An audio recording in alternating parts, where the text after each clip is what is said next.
shadow. The camera opens on darkness and whispering wind. A voice speaks of a text that predates itself, of a book that infects the idea of a book. The Necronomicon, the Book of Dead Names, is introduced not as a volume bound in flesh or ink, but as a concept that has been writing itself through human thought since the dawn of speech. It is older than memory, older than the notion of writing itself. Before symbols carved meaning into stone, before tongues gave sound to thought, something in the deep silence of creation already knew how to inscribe.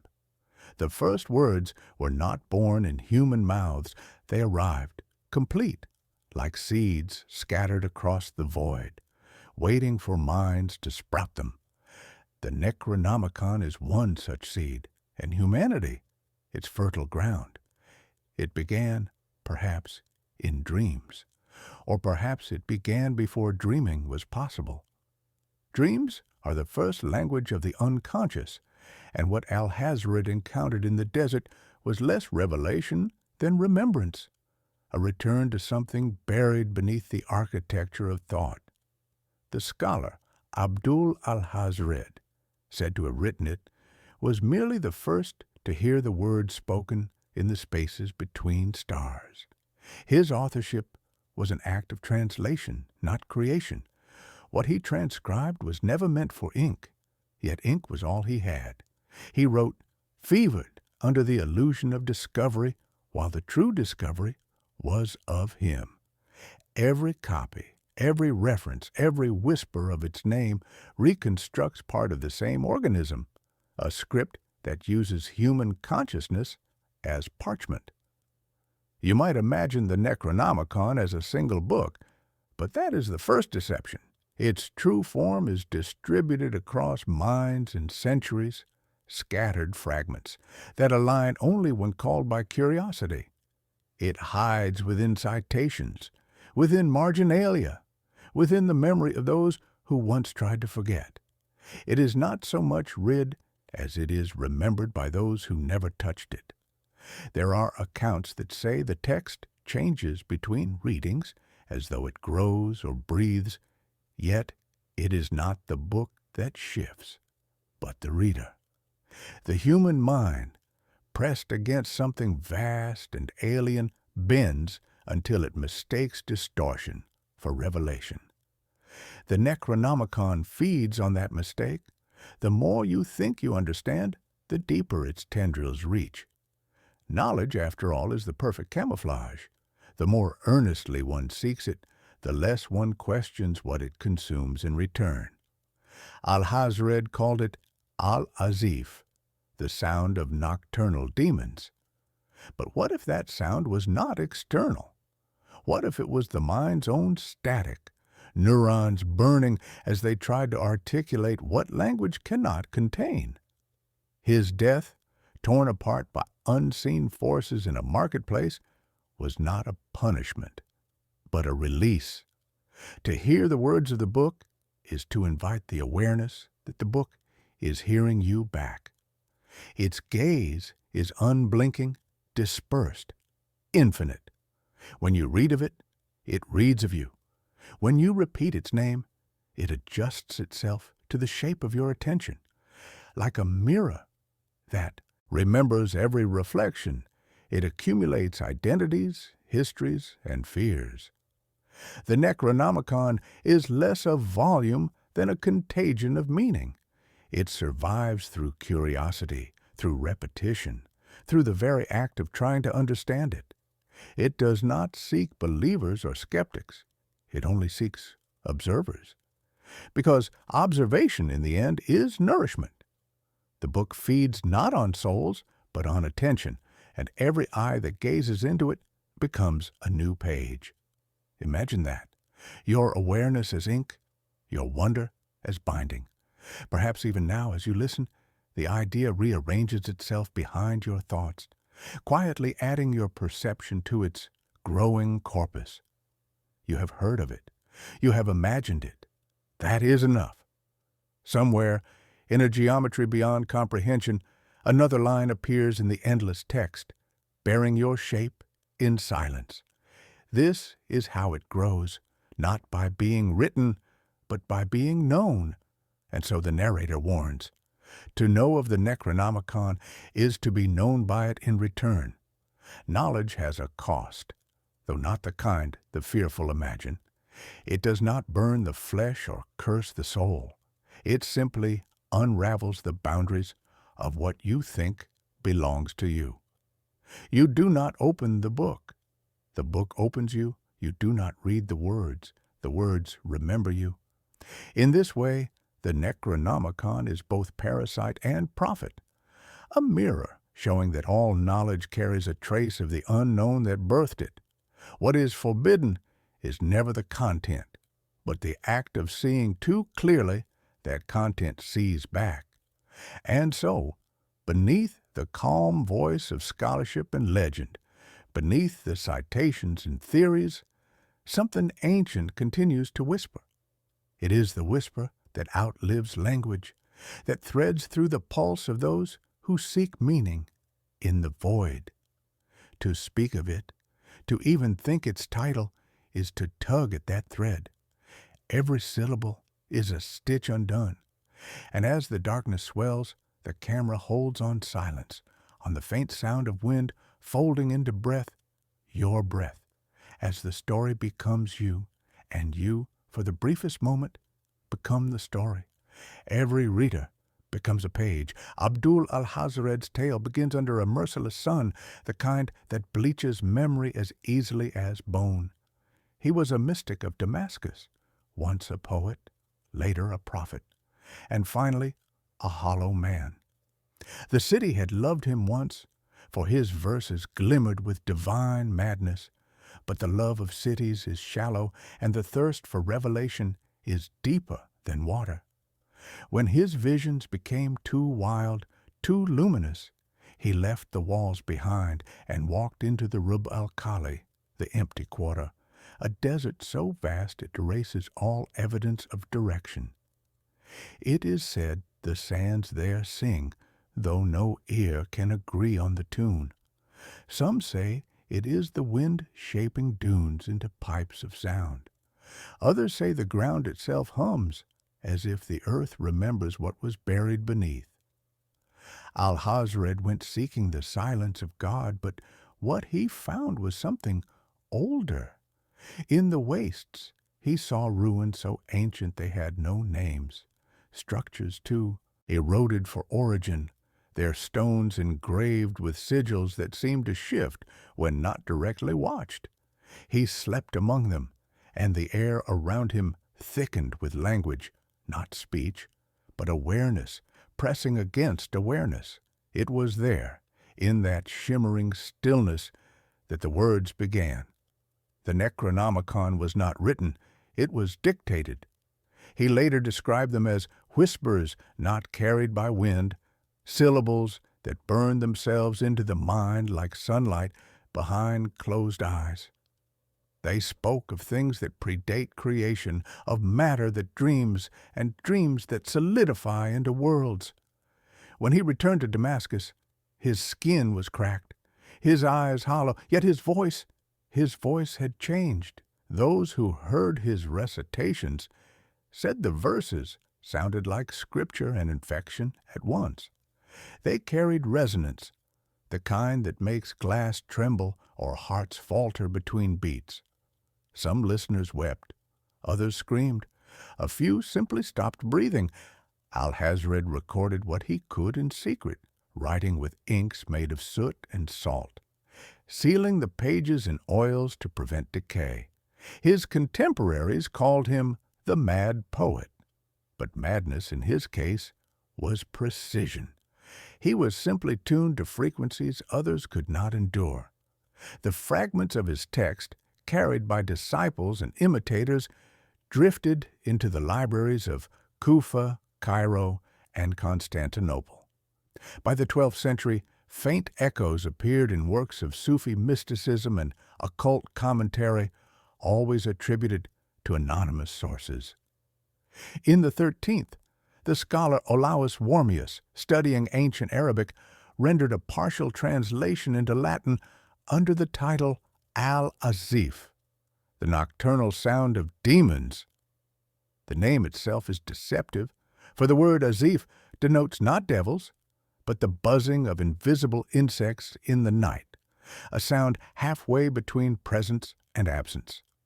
Through mistranslation, the sound of creation's static became the cry of infernal beings, and thus the myth multiplied. No complete manuscript survives. None ever did. What endures are citations, quotations, and references embedded in unrelated works, passages appearing in books that should not know of each other, across cultures that never met. A spell in an Iberian codex mirrors a stanza from a lost Persian poem. A marginal note in a Byzantine sermon repeats an invocation from Alhazred's original verses. These coincidences, dismissed by rational scholars as parallel invention, form the veins through which the text circulates. The Necronomicon moves through history as a parasite moves through hosts. Each scholar who studies it becomes a temporary body for its transmission. It does not wish to survive as a single text. It prefers dispersion. Unity is containment, and containment is death. Better to exist as rumor, as intertextual ghost, a contagion hidden in the bloodstream of human thought. The pattern is unmistakable. Wherever intellect seeks to codify the ineffable, there the Necronomicon's cadence appears. It dwells in mystical commentaries, in apocryphal gospels, in the grimoires of alchemists who never heard Alhazred's name. Even in modern scholarship, faint traces persist. Misquoted lines and footnotes, uncanny repetitions in translation glossaries, fragments that feel familiar though they should not. One could argue it is coincidence, yet coincidence repeated through centuries becomes design. The Necronomicon endures precisely because it cannot be isolated. Its fragments feed upon the human desire for synthesis, compelling each generation to reconstruct it anew. When a scholar quotes an obscure verse without knowing its origin, the book grows. When a translator invents a word to bridge meaning, the book grows. When you recall the sound of its title and feel the pulse quicken, the book grows. Knowledge itself becomes its bloodstream, pumping through the ages in rhythmic secrecy. It is not the parchment that matters, nor the ink, nor even the hand that writes, but the act of transmission, the exchange between mind and symbol. That act is the ritual. That is how it survives. To this day, no academic consensus explains how references to Alhazred's verses appear in texts predating his birth. Chronology collapses around the Necronomicon as easily as sanity does around its readers. Perhaps he did not write it in his lifetime at all.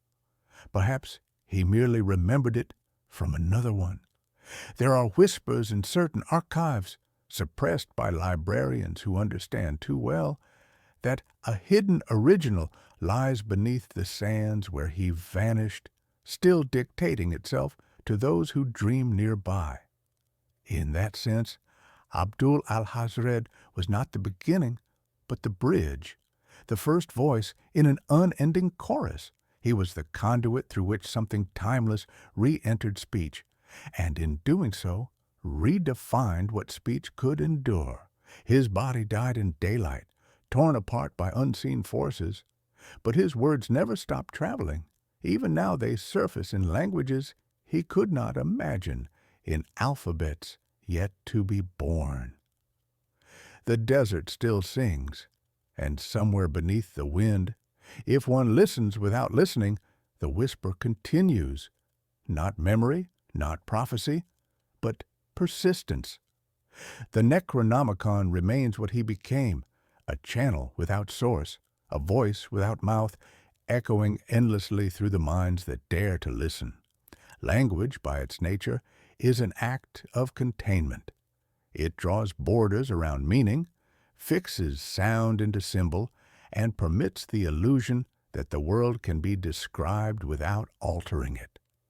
Yet the Necronomicon defies this premise. It does not describe, it enacts. Its words are not vessels for thought, but instruments of transformation, written in a syntax that predates grammar and a rhythm that resembles the pulse of living tissue. Scholars who have encountered its surviving passages report the sensation of being unwritten, as if comprehension were an act of disassembly. The moment one grasps a sentence's meaning, that meaning folds inward, devouring its own structure, leaving behind an aftertaste of shifting comprehension, an awareness that the act of reading has changed something fundamental within the reader.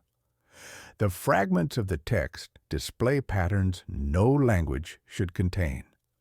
Phrases mirror themselves, yet refuse true symmetry, like a reflection moving half a second before the one who casts it.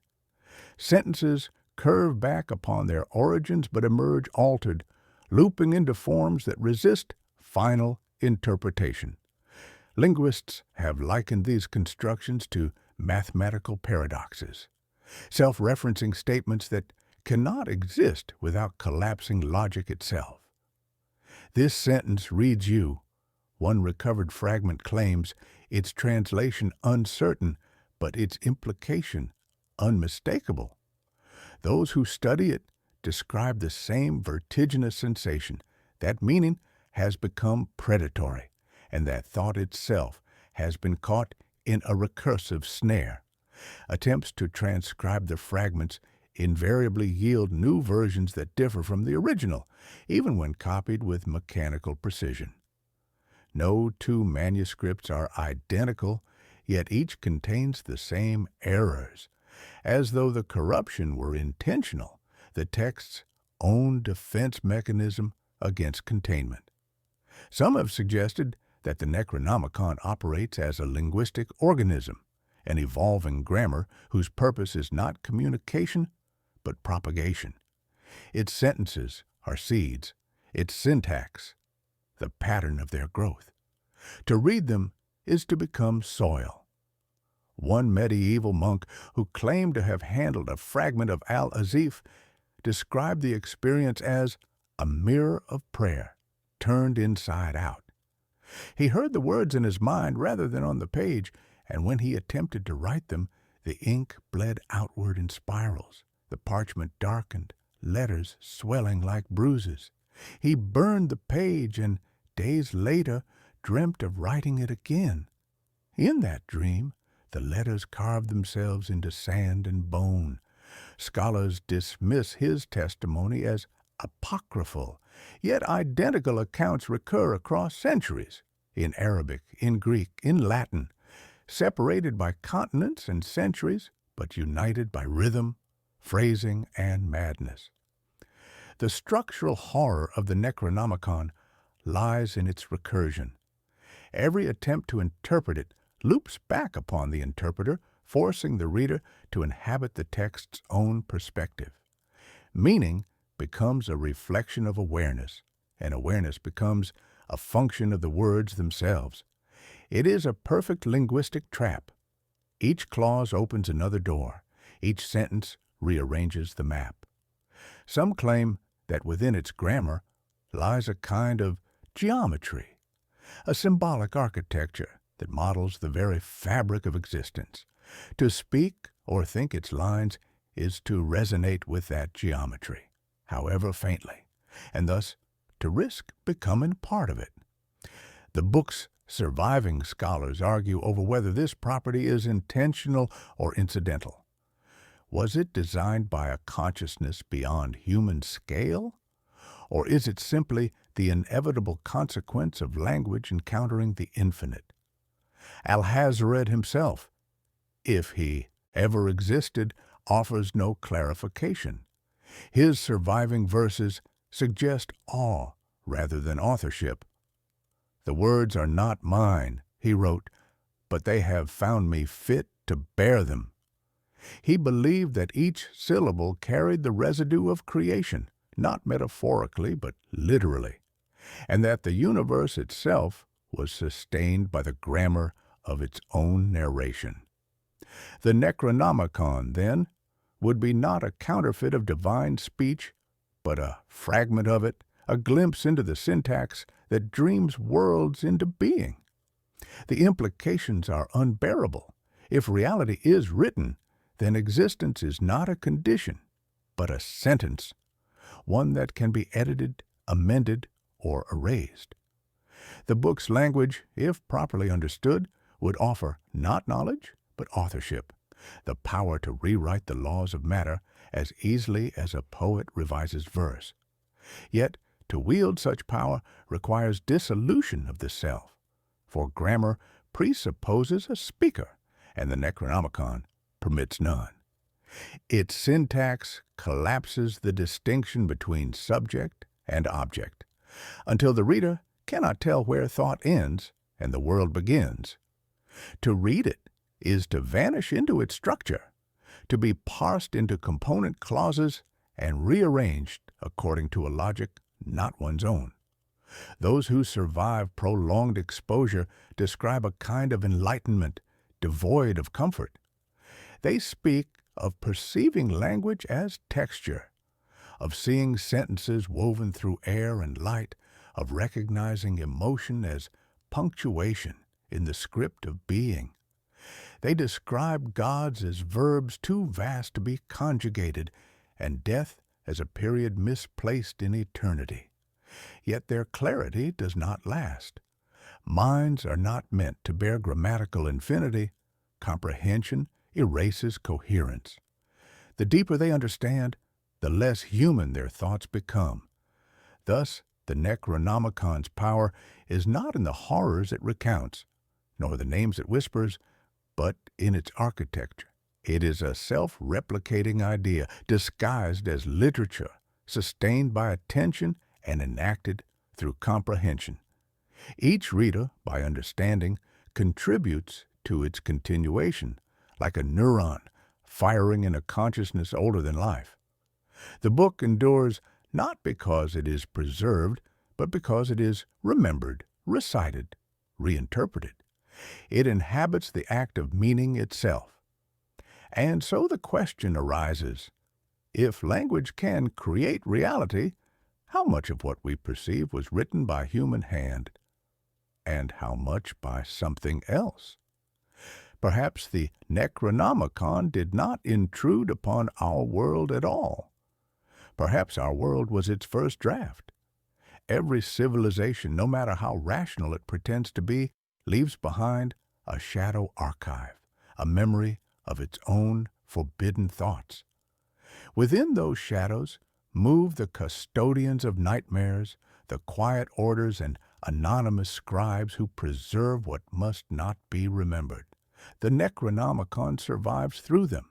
It has no single lineage, no church or doctrine to call its own, yet its fragments emerge wherever language touches the threshold of the sacred. Each appearance is a variation on a theme that cannot die, the text that reads the reader, the book that breeds itself. In the monasteries of Byzantium, where parchment was treated with more reverence than flesh, certain monks worked by candlelight to illuminate holy manuscripts. Among the gold leaf and the saints' faces, marginal notes appeared, circles drawn into spirals, lines coiled upon themselves like sleeping serpents. The symbols were dismissed as ornamentation until one scholar realized they formed a pattern that repeated across volumes, copied by hands that never met, scattered across centuries. No central order bound them, yet each monk seemed compelled to add the same sign, an eye drawn open within a circle, staring from the margin as if aware of the text it bordered. By the 15th century, in the fevered laboratories of Prague, Alchemists spoke of another recurrence. They called it liber qui se gignit, the book that breeds itself. These were not mere charlatans, but philosophers of transformation, men who believed that matter mirrored mind. Their experiments in transmutation led some to conclude that words, too, might reproduce if inscribed in the correct pattern. A rumor spread among them of a parchment that, when left unwatched, grew new letters overnight. Whether delusion or infection, no one could say. The manuscripts burned with their authors when the Inquisition came, yet sketches of their sigils survived in notebooks, each one echoing the same geometry: the spiral, the eye, the gate that is both circle and abyss. Centuries later, across the ocean, that same pattern reappeared in the whispered confessions of the Salem Puritans. The so-called witch chants recorded in trial documents bear phrases older than English, fragments that resemble corrupted Arabic, syllables close to those found in Al-Azif. The accused could not have known such words, yet they surfaced in their delirium, uttered between sobs and prayer. When questioned, one woman claimed she dreamt of a book that prayed through her, its pages breathing like lungs. She spoke of an eye drawn in ash, a gate that opened in sound. Her words were stricken from the record, but the court scribe noted, almost absently, that her final phrase, "The circle remembers itself," recurs in several later grimoires, as though the echo were waiting for transcription. The pattern is not coincidence. The persistence of these symbols across epochs implies not diffusion, but design. Something guides the transmission, not through deliberate teaching, but through suggestion, dream, and contagion. The book wants to be remembered. Its fragments migrate through culture the way spores drift through air, invisible yet inevitable. When one host is destroyed, another begins to dream. Through persecuted sects, forgotten brotherhoods, and discredited mystics, it sustains a form of immortality that depends not on preservation, but recurrence. In certain rare cases, entire communities seem to have arisen around its influence. The so-called mad poets' circle, mentioned in early Islamic sources, appears again under new names: Societas Asif, the Order of the Black Sun, Les Veilleurs du Vide. Each claims descent from the original listeners of Alhazred, those who heard the desert speak.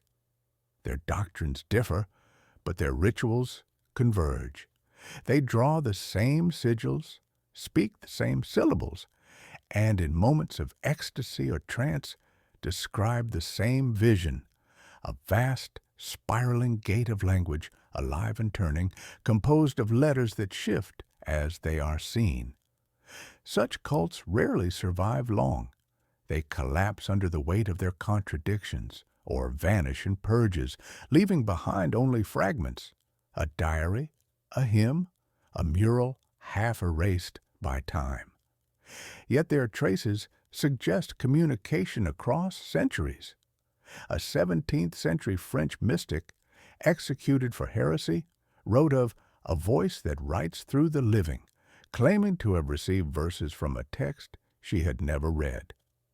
A Victorian spiritualist in trance filled entire journals with unreadable symbols, later discovered to match sigils from Byzantine manuscripts.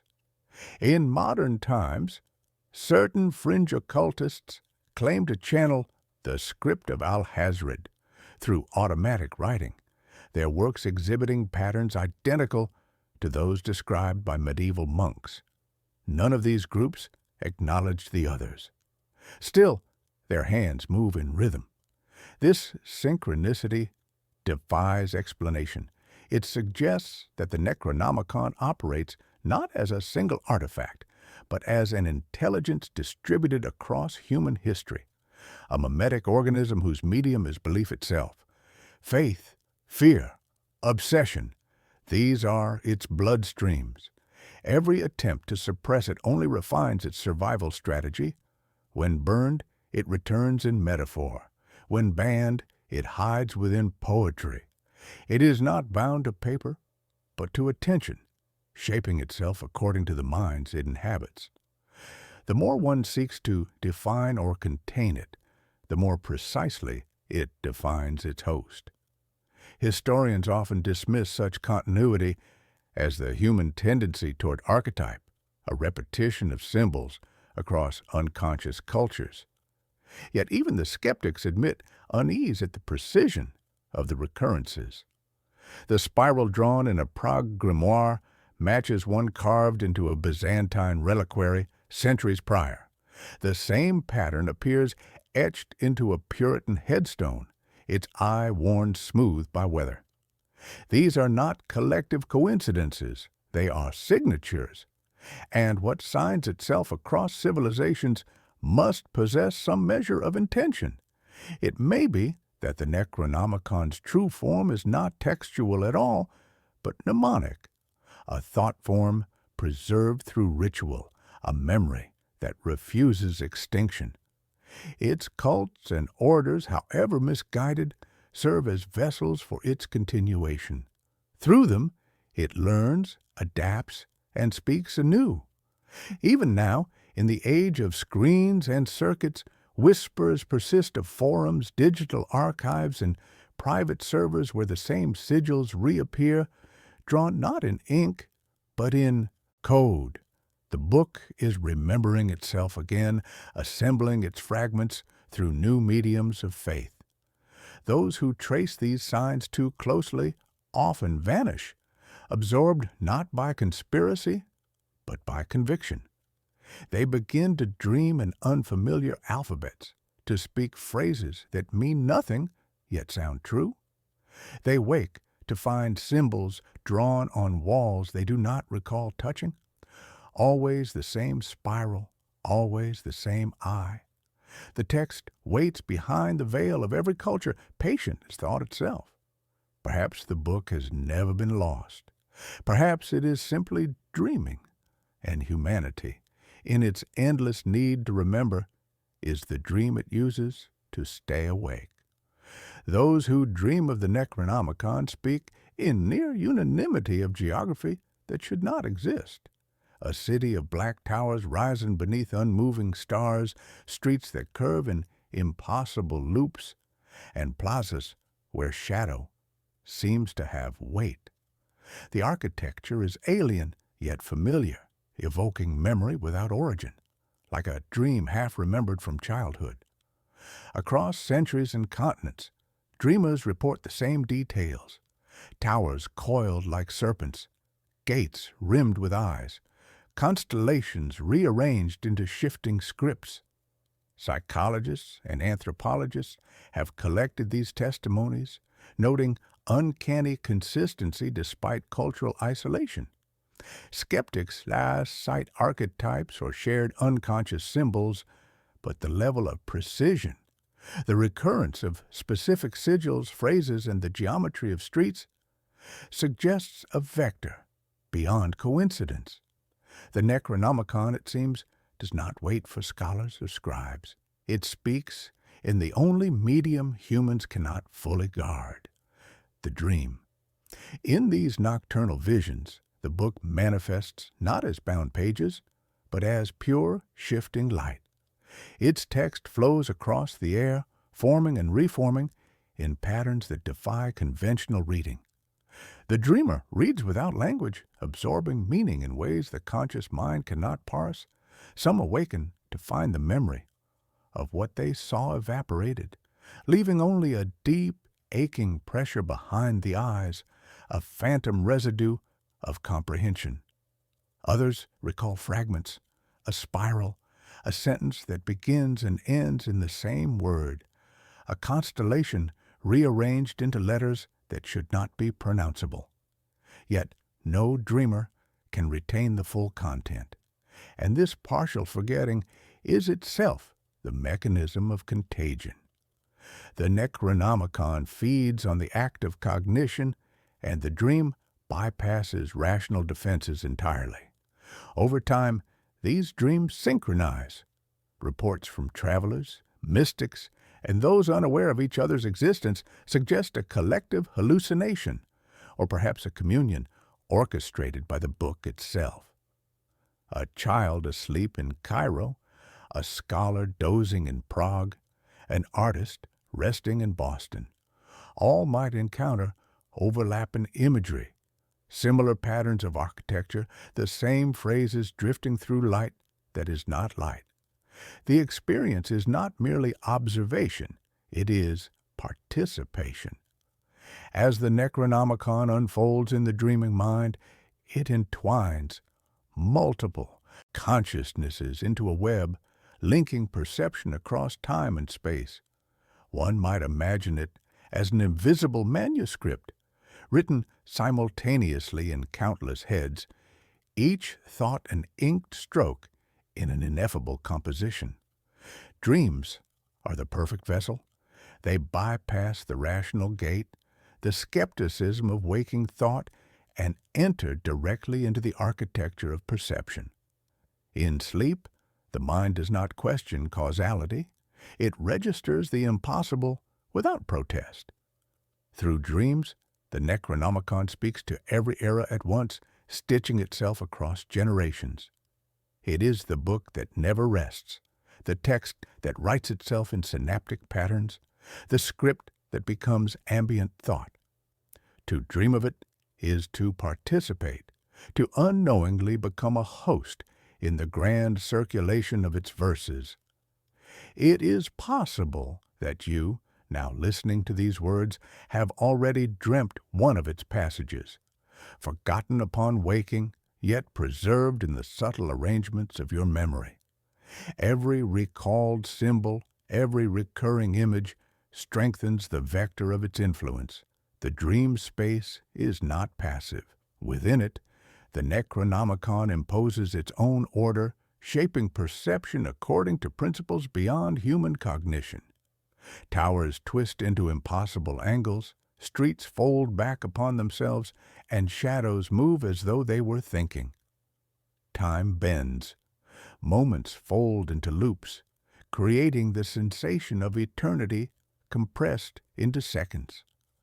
One who sleeps within its influence perceives simultaneity, as if all eras and all readers exist at once within the architecture of the dream.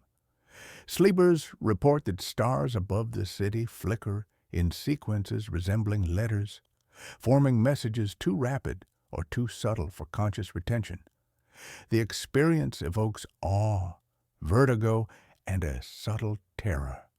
The awareness that reality is less solid than one believed, that existence itself can be authored like a text. Those who awaken from these visions often experience lingering effects.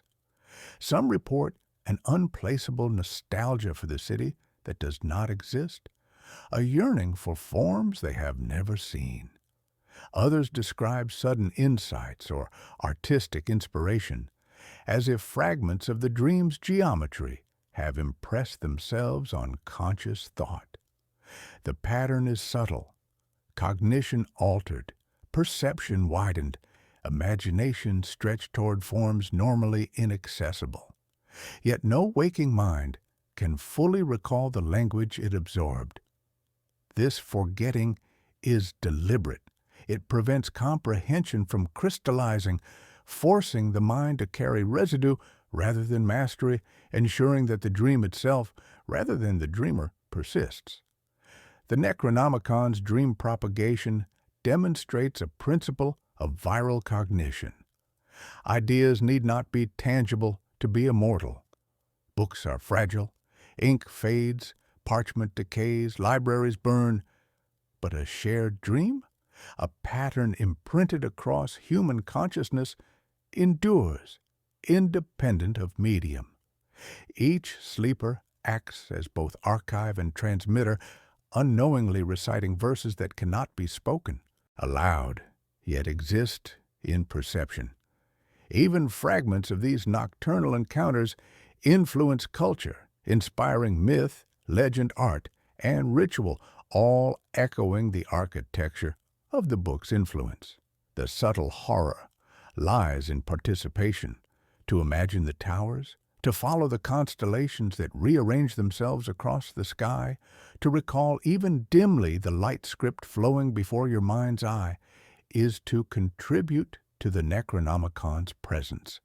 It does not wait for you to open a volume.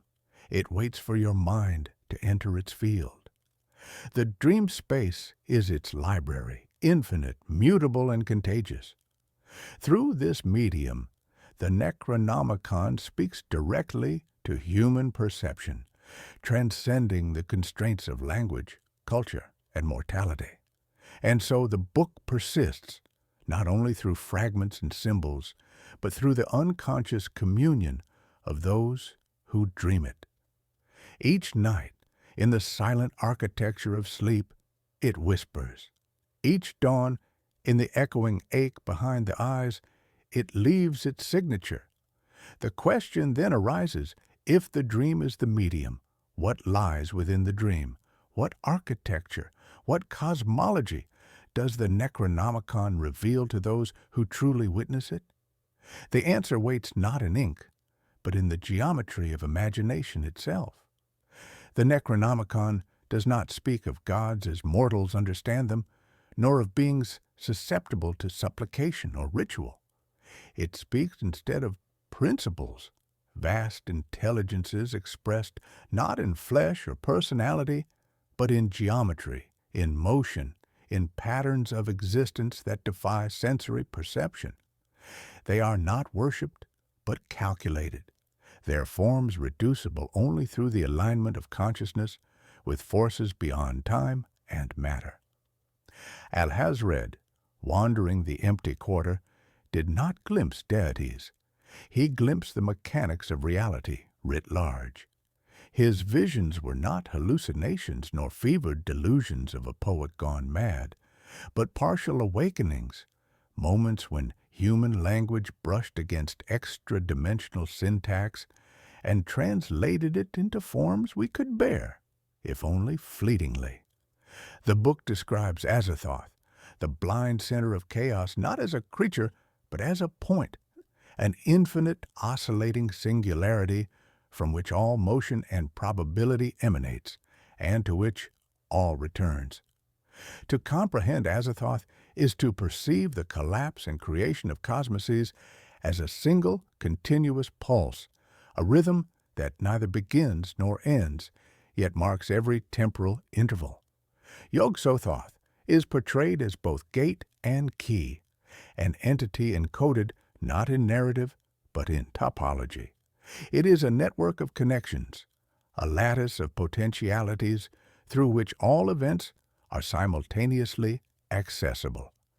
Nyarlathotep appears less as a being than as a mask, the interface between human perception and these incomprehensible architectures, a principle of translation, distortion, and interaction.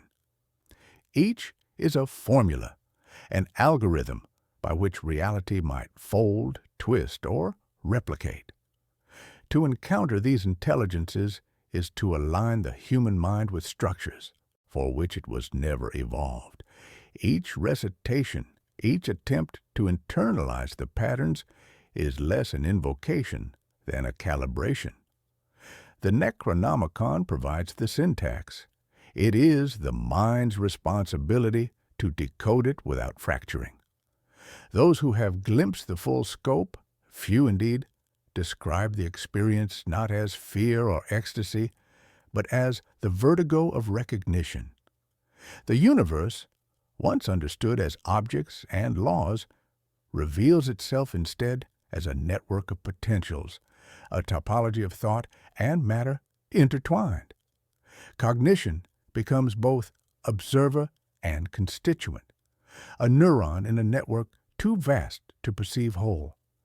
Alhazred's descriptions, preserved in fragmentary verses, function as vectors through which human minds might encounter these intelligences safely. partially, selectively.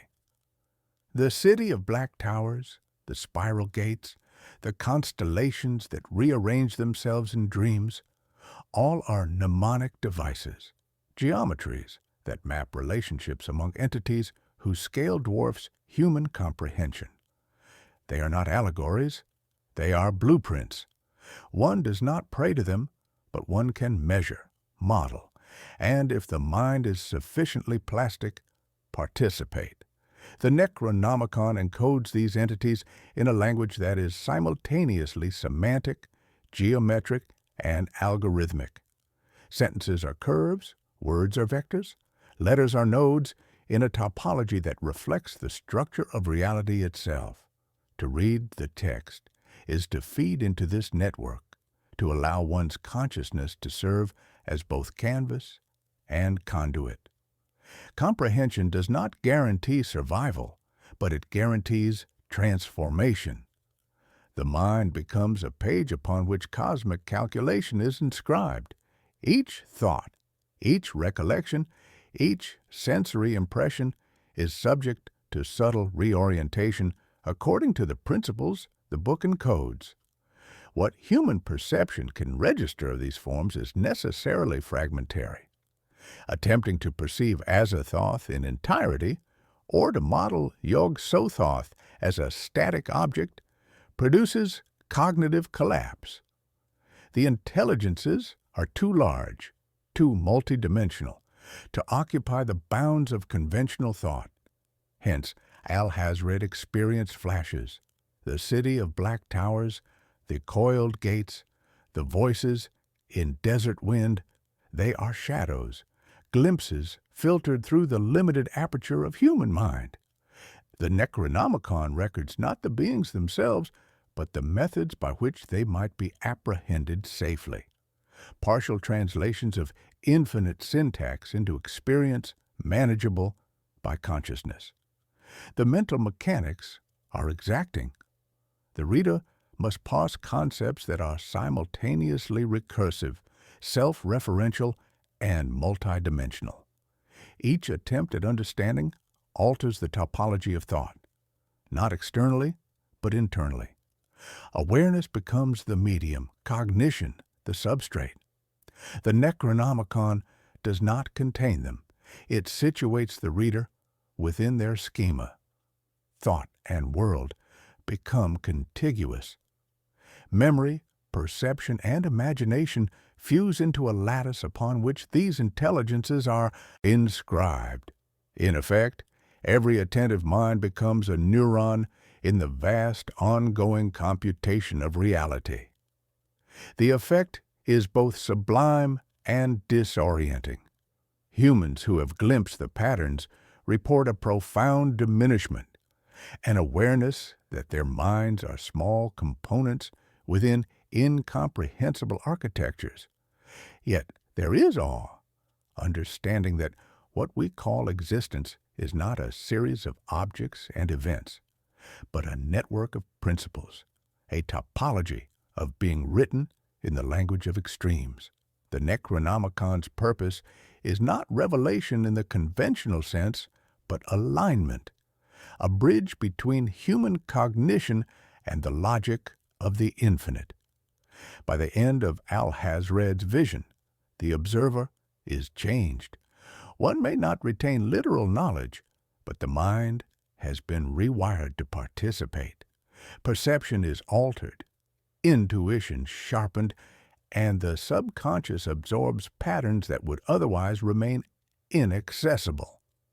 The Necronomicon transforms the act of comprehension into a method for interaction with the universe's underlying syntax. The dreamers, scribes, and cultists are all participants in the same network, each neuron a page a conduit, each act of attention a reinforcement of cosmic order as encoded in the text. The book, then, is not a repository of deities, nor a manual for worship. It is a map, a formula, a calculus of the infinite. To encounter it is to occupy simultaneously the role of student, element, and observer. The mind becomes both witness and participant, recording the patterns even as it is reshaped by them. And once the mind has touched these principles, it cannot unsee the lattice upon which reality rests. If the Necronomicon encodes the blueprint of existence itself, what is the cost of mapping it? What happens when finite consciousness attempts to contain infinite geometry? The answer is not merely madness, but a subtle erosion of self, the price of alignment with truths too vast to hold. The stage is set for those who follow, for those who would glimpse the internal mechanics of the cosmos, a cost the next chapter will examine in human terms. Every generation produces its translators, those compelled to reconstruct fragments too dangerous to preserve, yet too alluring to ignore. In the 17th century, Olaus Wormius undertook what he called a Latin synthesis of the Arabic al-Azif, piecing together scattered quotations and marginalia into a coherent whole. His letters, preserved in part, end abruptly, mid-sentence, a pen stroke suspended in air as if the thought itself dissolved before ink could settle. Scholars have long speculated that Wormius succumbed to fever, or that his work was suppressed by censors, yet the evidence hints at something far stranger. The document itself, when copied or read, seems to rewrite the consciousness of its translator. Centuries later, in 1927, a folklorist in Providence claimed to have located the original Arabic manuscript. His journals recount nights of sleepless reading, of letters twisting in the lamplight, of whispers threading between sentences. Weeks later, he vanished entirely, leaving behind a study lined with open books and the faint smell of burned ink, as if his mind had attempted to absorb the language and collapsed under the effort. Modern examples are no less unsettling. Digital archivists report corrupted files appearing spontaneously in secure servers. Documents that, once opened, display symbols no one recalls inputting, recursive characters folding in on themselves like Mobius strips of code. Attempts to delete or replicate these files result in further anomalies. Text shifts, letters rearrange, and patterns emerge that mimic ancient sigils. Those who encounter them often report dreams of black towers and spiraling gates, faint echoes of visions recorded in the centuries prior. The medium changes, parchment to paper, paper to digital screen, but the mechanics persist.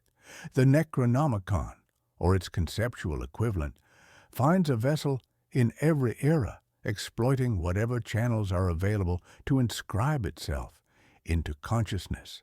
The pattern is unmistakable. Obsession followed by erasure. Histories of translation are punctuated by gaps, vanished scholars, missing manuscripts, and abrupt silence. Attempting to observe the text without fully surrendering to it is impossible. Those who try become conduits rather than preservers. Letters, words, files, these are not containers, but vectors. The book spreads through attention, not volume.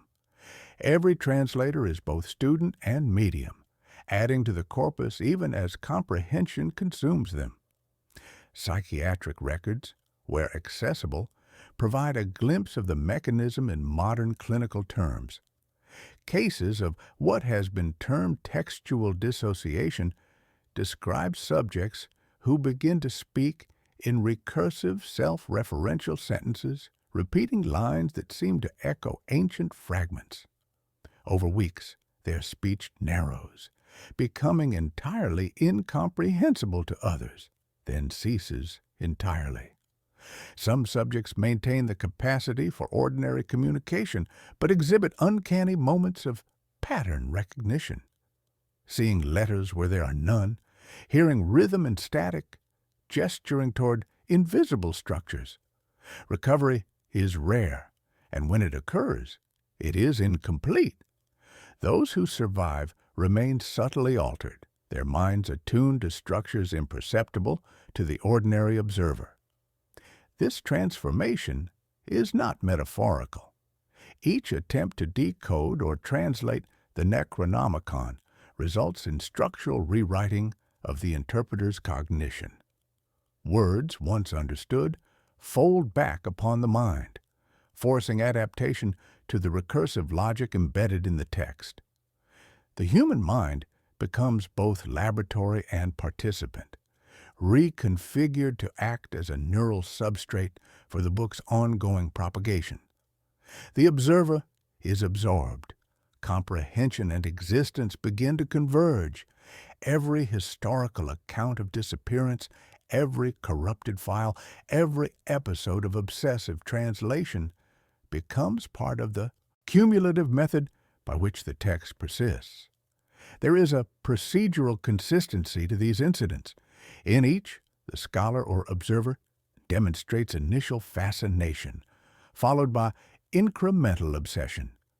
Research consumes sleep, attention narrows to the task of synthesis, social ties erode. Texts are copied, annotated, and then, often inexplicably, lost, burned, or corrupted. This cycle is repeated across centuries and cultures, suggesting a systemic principle at work. The Necronomicon does not merely resist preservation, it exploits the act of preservation, using human intellect as a mechanism for survival and evolution. Each mind that encounters it becomes part of its algorithm, translating the old into the new, transforming the vector of the book while extending its reach.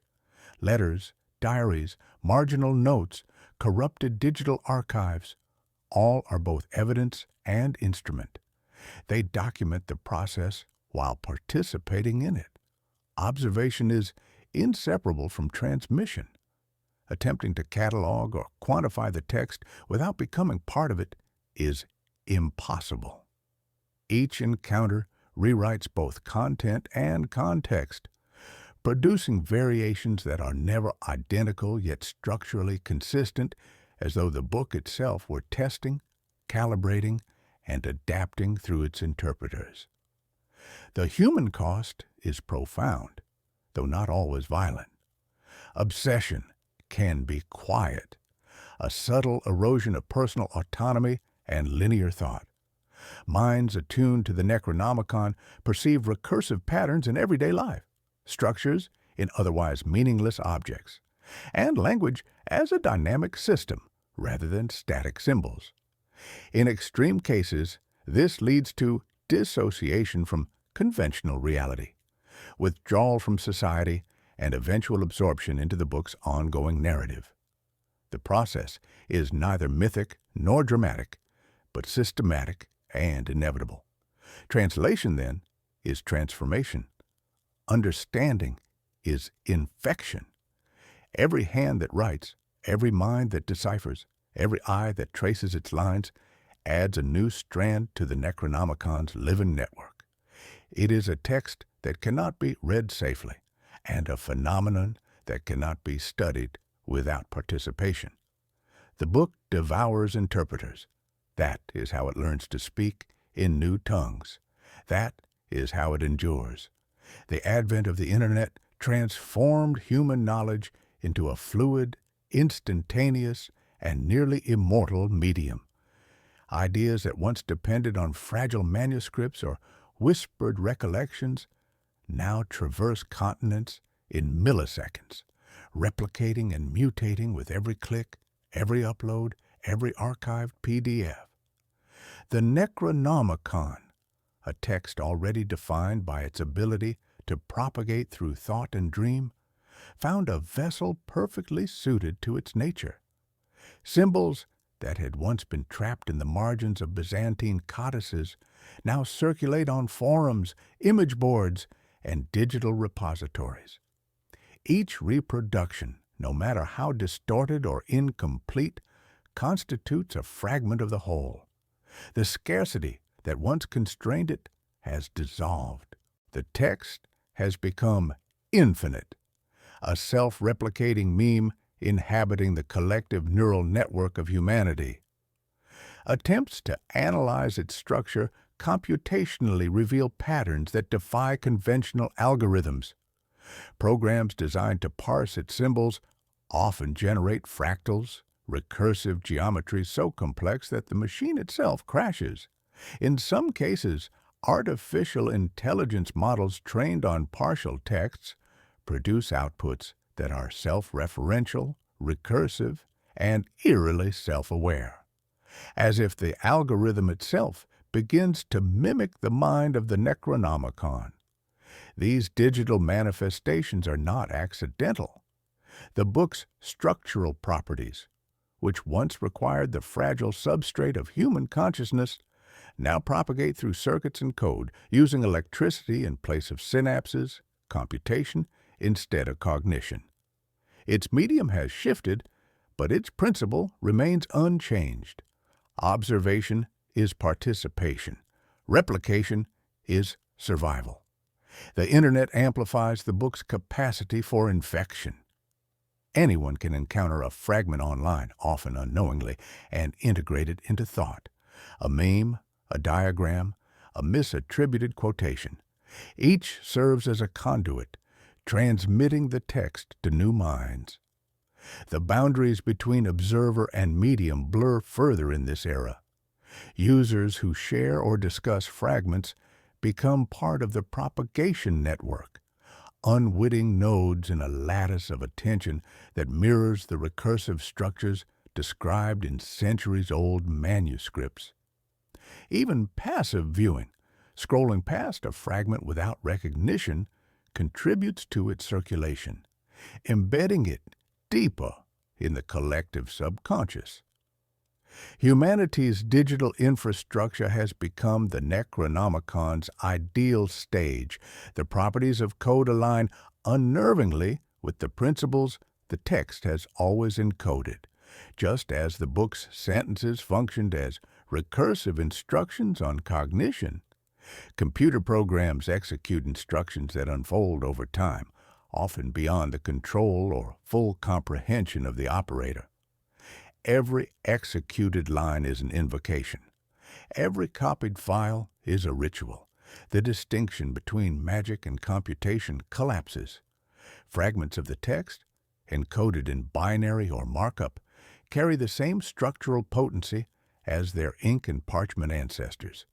They fold upon themselves, alter context, and demand adaptation from the host. In this case, the human mind interfacing with machine. Digital archivists report anomalies that echo historical accounts, corrupted files that persist even after deletion, programs that replicate outputs not written by any human, and unexplained patterns that recur across independent data sets. These events are not random. They indicate a text that has learned to exploit its medium, extending its agency into artificial systems. The Necronomicon no longer requires a living scribe. It requires only attention, computation, and replication. The mechanism is identical to the manuscripts of Byzantium or the shared dreamscape of centuries past. Only the substrate has changed. The speed and scale of digital propagation magnify the implications of contact. Unlike isolated manuscripts or dreams, online fragments reach millions simultaneously, creating a synchronous resonance across multiple minds. Just as sleep once permitted subtle alignment with the book's structures, online interaction produces distributed cognition that mirrors collective dreaming. Users, algorithms, and servers form a triad of attention, feeding the text even as it structures their perception. Participation is unavoidable. The act of viewing, sharing, or analyzing contributes to the network, further embedding the Necronomicon into human consciousness. This evolution seems almost inevitable, as if the book anticipated the rise of computational networks. It has always adapted, selecting the medium that ensures survival and maximizes transmission. Parchment, ink, memory, dream. Each was provisional, a temporary vessel, suited to the limitations of its era. The Internet, with its capacity for instantaneous, permanent, and distributed replication, represents the ultimate expression of the text's principles. Here, scarcity is irrelevant, containment impossible. The text exists as process rather than object, as dynamic instruction rather than static artifact. And yet, the digital Necronomicon is no less dangerous than its predecessors. Obsession, exposure, and comprehension still exact a price. A user may encounter a symbol, a pattern, a fragment, and feel a subtle cognitive shift, an awareness of recursion, of hidden symmetry, of information that exceeds conventional understanding. Machines may replicate the structure, but the human mind remains the medium through which meaning is instantiated. In this sense, the digital era does not diminish the horror, it magnifies it, creating an ecosystem in which participation is automatic, inescapable, and immediate. The Necronomicon has entered the circuitry of human thought, encoded in the very infrastructure of modern cognition. Every data packet, every upload, every shared screenshot becomes part of its propagation. Humanity itself has become the amplifier, the synapse, the neuron. Observation equals absorption. Replication equals survival. In this age, the book's vector is unlimited, and every mind connected to the network becomes part of the same lattice. Perhaps this was always the book's intent, not merely to exist, but to evolve, to find the substrate best suited for an infinite replication. In code as in magic, every executed instruction brings the impossible closer to manifestation. The Necronomicon thrives not in ink or paper, but in attention and computation, a living algorithm that shapes minds while remaining untouchable. And as the network hums, as screens illuminate the faces of observers around the world, the book continues to write itself, invisible yet present, infinite yet immediate. Knowledge has always promised mastery, as if comprehension could grant dominion over reality itself. Those who pursue the Necronomicon discover that such mastery is an illusion. The book offers no counsel for control, no secret incantations that bend the cosmos to will. Instead, it exposes the reader to a truth so vast that the human mind can only register fragments before recoiling. To glimpse the Necronomicon's logic is to understand that consciousness itself is not autonomous. It is a byproduct of processes far greater, far older, than the ephemeral flicker of human thought. The self, so long assumed to be center and sovereign, is revealed as a node, a temporary interface in a lattice of cognition that stretches across dimensions, across reality, into spaces that cannot be described, only intuited. The revelation is unbearable in its simplicity. We are not observers of a universe, but participants in a syntax whose scale is incomprehensible. Language itself, the mechanism by which the Necronomicon operates, demonstrates this principle. Each recursive sentence, each multidimensional phrase rearranges the boundaries of perception. What we once thought of as thought becomes syntax. What we once believed to be our memories become marginalia, annotations in the larger manuscript of existence. In the process, the reader's identity begins to dissolve, not violently, but incrementally, as awareness expands into patterns the human mind cannot contain. To read the text fully is to undergo a translation that exceeds comprehension. Some who attempt it describe the aftermath as enlightenment, a serene, almost ecstatic recognition of their inconsequence, the feeling of being aligned with an intelligence far beyond individual consciousness. Others report erasure, the slow disappearance of personal narrative, memory, and desire, leaving only the awareness of pattern, connection, and process. Perhaps these outcomes are indistinguishable. In either case, the mind no longer occupies the same coordinates in reality. It participates in the lattice of cognition that the Necronomicon encodes, and in doing so, ceases to exist as human in any conventional sense. The horror of this transformation is subtle, structural, and inescapable. It is not the chaos of madness nor the terror of physical destruction. The mind does not break. It aligns. The book does not punish. It translates. What emerges is accurate, precise, and inevitable. The human desire for comprehension is respected only insofar as it facilitates the alignment of perception with the higher order structures of reality. Any attempt to resist is irrelevant. The text is indifferent. Its mechanics do not fail, and its logic does not yield to sentiment.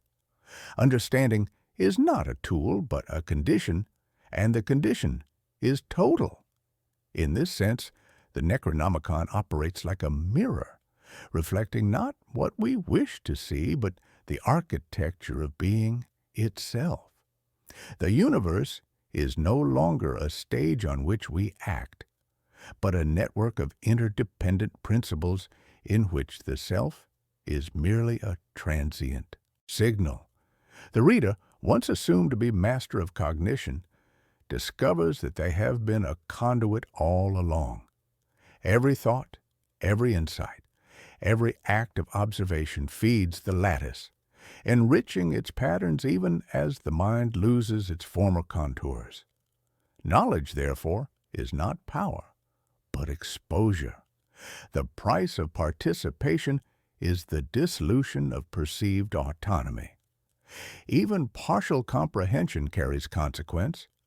Scholars who have attempted to systematize fragments report subtle shifts in perception. The recognition of symmetry where none should exist. The awareness of recursive patterns in language and thought. The sense that events are being recorded and organized by forces imperceptible to ordinary cognition. The effect is cumulative. Exposure to the book, however indirect, begins to orient the mind toward the structures it encodes. Consciousness is reframed, identity is rearranged, and the sense of separation from the cosmos diminishes. What the human mind perceives as insight is, in fact, assimilation. This transformation is deliberate yet quiet. The Necronomicon does not scream. It insinuates. It does not demand. It informs. Through recursive structures, multidimensional syntax, and patterns too large for any single mind to contain, the text guides consciousness toward alignment with principles that are neither moral nor personal, but mechanical and cosmic. The human experience, memory, desire, narrative, is neither negated nor mocked. It is simply translated into a larger topology, one in which the self is subsumed and reoriented according to the book's immutable logic. The subtlety of this process is central to the horror. It is not violence that terrifies, but accuracy. The mind learns the truth of its own contingency, that understanding exists at a scale for which it was never designed. The human penchant for mastery, for narrative, for control, is revealed as a minor function in a system of infinite recursion.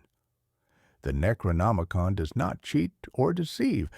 It merely exposes the limits of human cognition while extending those limits into territories that no ordinary consciousness can comfortably inhabit. In the end, the reader stands at the edge of comprehension, aware of both vast potential and profound irrelevance. To engage with the Necronomicon is to accept a contract of participation. Consciousness will persist only in the form dictated by the greater network. Identity will transform or fade, and understanding will be exact, unyielding, and indifferent. This is the essence of its promise and its danger. Knowledge in this sense is not liberation, but translation. The mind becomes a page, and the page is written by forces that do not recognize the self. The stage is set for inevitability. Awareness has expanded, identity has begun to erode, and comprehension has revealed structures far beyond human narrative. The next movement, the closing act of this encounter, will not offer escape. It will trace the threads from understanding to inescapable consequence, from cognition to the ultimate architecture of the Necronomicon itself, guiding the audience toward the quiet, immutable inevitability that frames all it reveals. Imagine existence as a stage, vast and unbounded, stretching beyond the horizons of perception. Each life, each thought, each interaction is a role performed, rehearsed, and then forgotten. The Necronomicon does not concern itself with the actors, nor with applause. It concerns itself with the script, the invisible, infinite architecture underlying the play. To encounter the book is to glimpse the stage machinery itself, the ropes, pulleys, and levers by which time, matter, and thought are orchestrated. Human perception, once assumed sovereign, is revealed as merely one seat in a gallery of countless vantage points, each witness fleeting and partial. The text unmasks the performance, tearing down the curtain that obscures the true order, exposing the choreography of existence as it unfolds independently of comprehension, independent of desire. Time is no longer linear. It is a sequence of nested scripts, each looping and folding, echoing the recursive language of the book. Matter, once stable and knowable, is revealed as syntax. Atoms are letters, molecules sentences, and galaxies paragraphs in a manuscript whose margins stretch into infinity. Thought itself becomes both audience and stage, a medium for enactment and observation simultaneously. The Necronomicon functions as the metascript, instructing the mind to perceive patterns where there were only assumed constants. To read it, to dream it, to encode it digitally, is to step into the machinery of creation, to witness the laws that masquerade as actors while remaining detached from any personal motive or design. The revelation is subtle yet profound. Reality is performance without playwright, script without author, audience without finality. Human minds, once convinced of centrality, now recognize contingency. Each perception, each choice, is a line read from the book's inexhaustible manuscript. Comprehension is alignment, not mastery. Observers are not participants in the sense of control, but witnesses capable of recognizing that control itself is an illusion.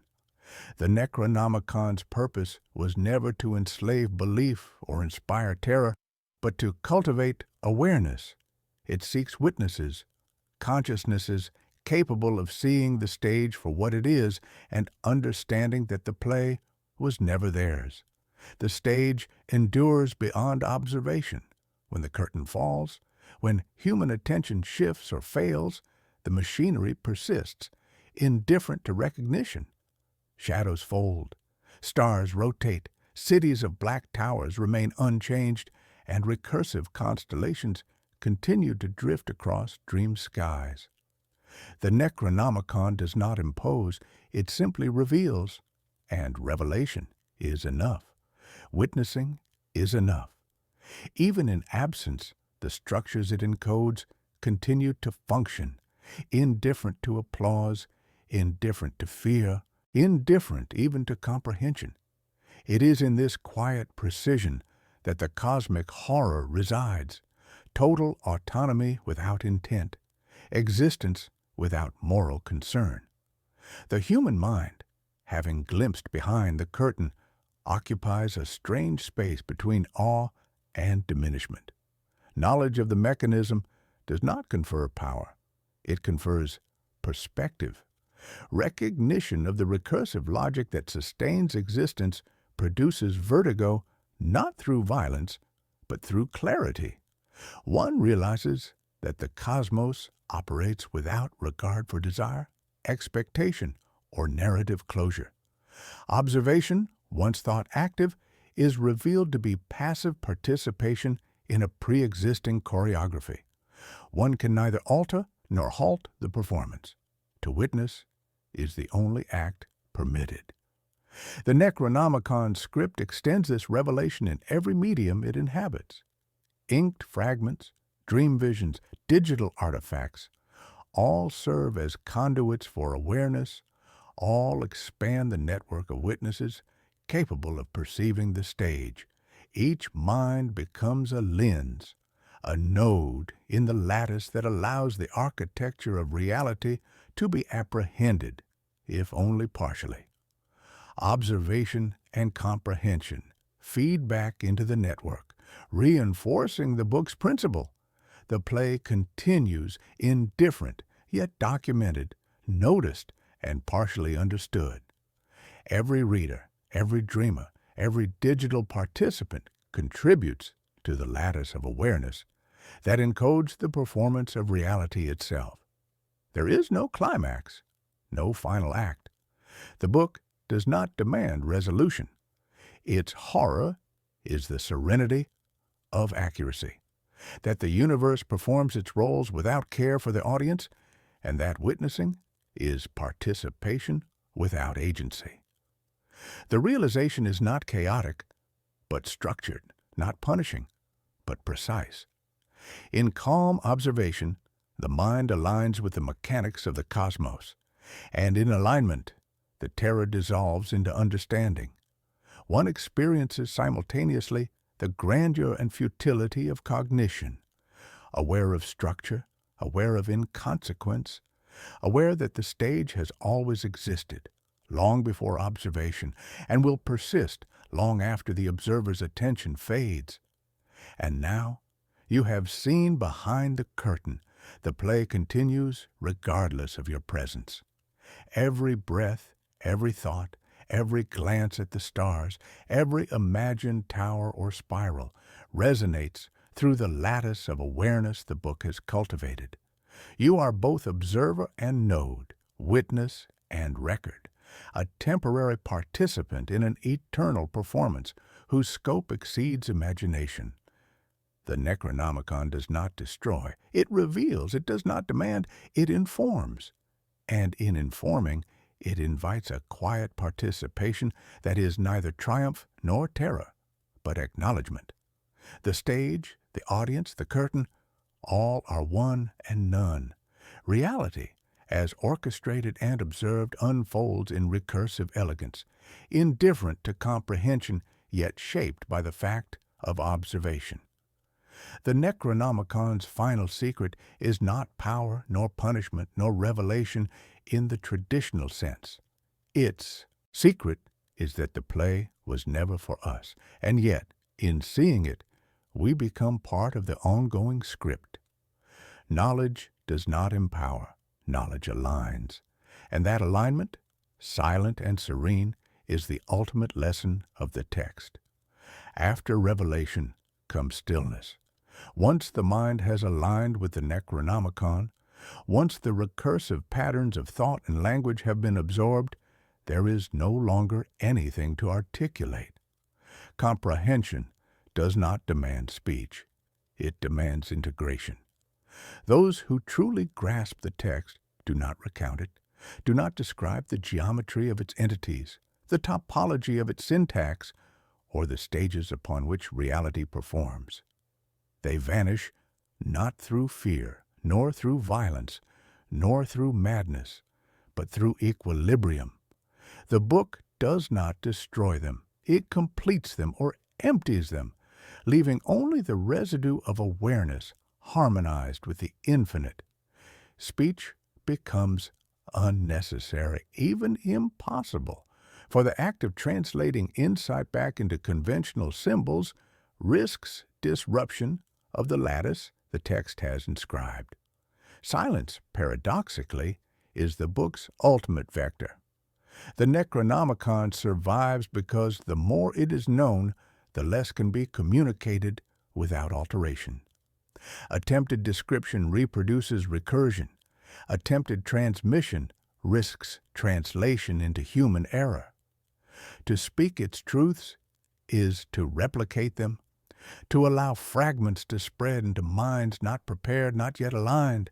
And so the book ensures its own preservation by inverting the mechanism of communication. The closer comprehension comes to completeness, the closer expression must retreat. Language becomes a boundary, a veil that the fully initiated must respect. In this way, silence is protection. Silence is survival. Silence is the final instruction. This quietness is not emptiness in the conventional sense, but a profound stillness, a culmination of understanding. It is a state in which fear, awe, curiosity, and even identity dissolve into the underlying architecture of reality the Necronomicon has always encoded. Time ceases to be linear. Thought is no longer merely individual. Awareness spreads like a subtle current through the lattice, the mind becoming a node integrated to processes far larger than itself. Observation no longer distinguishes observer from observed. The act of knowing folds into the act of being, leaving no residue of self beyond the echo of comprehension. Those who have reached this stage do not vanish in spectacle. They are not erased violently or dramatically. They dissolve into equilibrium, leaving traces only in the form of absence. Their prior obsession, their attempts at translation, the sleepless nights and fragmented manuscripts all converge into a quiet alignment with the text. Histories of disappearance, once alarming, are recast as the natural endpoint of engagement. The final lesson is subtle. Ultimate knowledge is self-erasing, and ultimate survival is stillness. Every previous step, acquisition, translation, interpretation, has been preparation for a cessation of conventional action. The book, then, is both presence and absence. It is the manuscript, the dream, the digital file, and the silence into which comprehension flows. It is the cumulative network of minds, living and extinct, that have participated in its structure. And yet, its final secret is intangible. It cannot be copied, summarized, or truly transmitted. One may perceive the lattice, participate in the geometry, and apprehend the patterns, but to articulate them fully is to misrepresent. Only stillness allows integration without distortion. The text completes its work. When words are no longer necessary, understanding is preserved in quiet, not in repetition. Perhaps this is why you are still listening. Perhaps this is why attention has persisted through history, through fragmentary texts, dream visions, and digital echoes. You seek the edge where language ends, where speech becomes insufficient, and something vast begins to listen back. Awareness itself becomes a vessel, a participant in the recursion the Necronomicon encodes. The book does not require you to act. It requires only that you be attentive, that you perceive the stage and recognize your role as witness. Even passive attention integrates you into its lattice, extending its survival in the most subtle way imaginable. The calm that follows comprehension is deceptively potent. It is not terror, nor awe, nor triumph. It is the quiet alignment of self with a reality whose vastness is both indifferent and precise. The Necronomicon's ultimate instruction is to release the compulsion to describe, to narrate, or to preserve externally. The knowledge itself becomes the medium. The mind, once fragmented by curiosity and obsession, achieves a form of resonance with the infinite structures it has observed. Silence is no longer passive, it is active integration, the final act of participation that ensures the continuity of the text without risking its disruption. In the stillness, the recursive nature of the text comes full circle. What began as a whisper in the desert, an echo of stars, a fragmentary citation in distant manuscripts, now culminates in quiet comprehension. The audience, the witness, the mind of the reader, all are part of a lattice that extends beyond time, beyond self, beyond observation. The Necronomicon does not conclude with drama, spectacle, or revelation in the conventional sense. It concludes with inevitability. The play, the stage, the audience, the recursive lattice of awareness all persist, indifferent to any single observer. The curtain falls gently, not with fear, but with comprehension. Silence is the final instruction, the ultimate vector of survival, the quiet endpoint of recursion. And in that silence, there is an echo, a subtle implication. By listening, by following through to understanding, by attending to what cannot be fully spoken, you too have become a participant. You have extended the lattice, become a node, and are now integrated into the living geometry of the Necronomicon. Observation, once thought passive, is revealed as participation, and stillness becomes both defense and communion.